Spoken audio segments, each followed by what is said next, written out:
college freshmen, we were randomly assigned as roommates. And on the surface, it didn't seem like we had anything at all in common. But pretty soon we were hooked. Best friends for life and partners in crime on life and school and love. And on this last issue, we decided that what we really needed to do was find the male versions of each other and make them our life partners.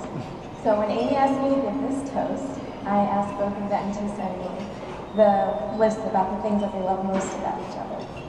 So Chris said he loved her honesty, her sense of humor, her beauty, her work ethic, her heart, her calm, her intellect, and her sassiness. And I thought, hey, that's pretty good. A male version of Amy would be perfect.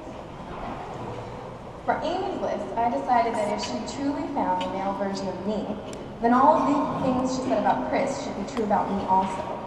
So when I read the list, I substituted my name for Chris's. And I have to say, Amy, you think pretty highly of me. This is what she said. Warm and inviting personality makes everyone feel welcome and comfortable. Funny with a great smile. Always makes me laugh. So creative. Always thinks of new and unique ideas. Has a great family, and I feel so a part of them already. Sapna is a great son, brother, nephew, cousin, friend, fiance, and she will be a great father. Loves the people I love and spends time with them because it's important to me. My friends and family just love her. Thank you for doing this to me. I think she is so hot. Super intelligent, can debate about anything with anyone.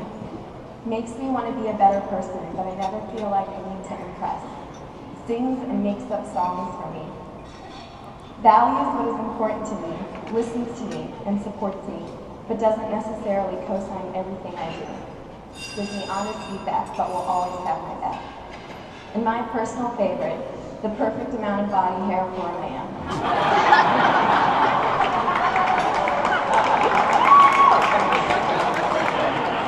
I've always been critical of men Amy's dated.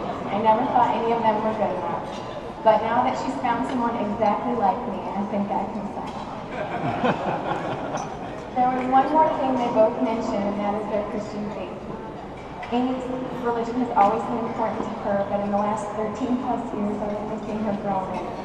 Amy and Chris in the cynical world are beacons of positivity who use their faith to uplift their friends and family and everyone around them. And I know they're excited to make this a part of their life and to share this with a future family.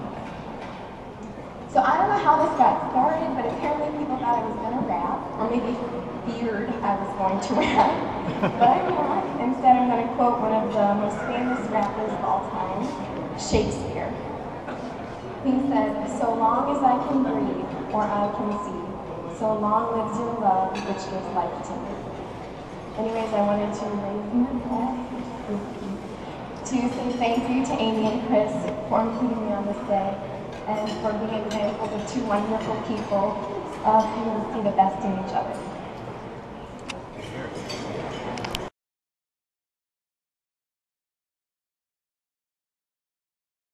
For those who don't know me, I'm Kristen, Amy's matron of honor, and I'd like to start by congratulating the new Mr. and Mrs. and thank you to everyone for being here to celebrate the beginning of their marriage. Amy and I have known each other for quite a while now. We met in 6th grade, and not long after we were nicknamed Tweedledee and Tweedledum by our 7th grade social studies teachers because we were pretty much together all the time and did everything together. We have a lot of great memories together, from the summer pool parties to the winter sledding parties, to sleepovers and band camps, to volleyball games and our first girls trip. The list goes on. Now we are celebrating one of the highest highs that a girl can have in her life. Today we are here to celebrate you becoming a Mrs.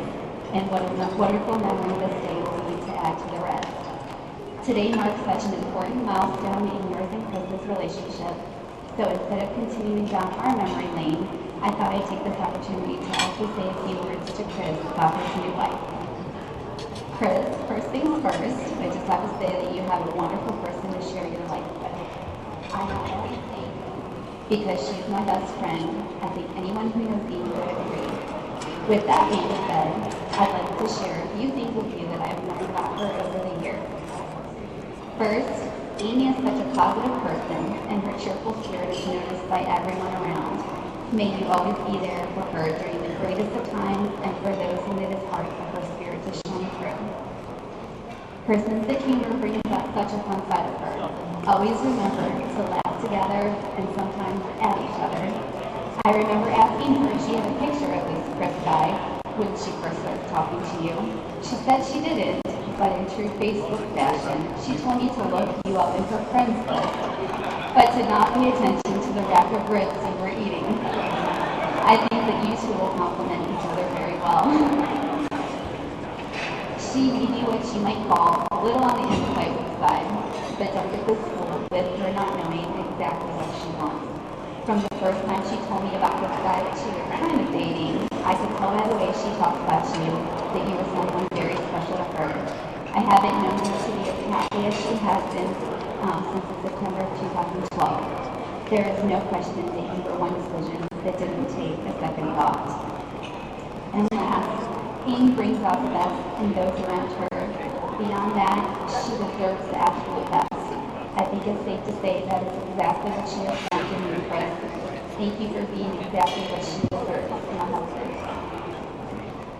Amy, I'm so honored that you asked me to be a part of your special day, and I wish you both the most of love and happiness in your marriage. And once again, if you raise your glasses and toast.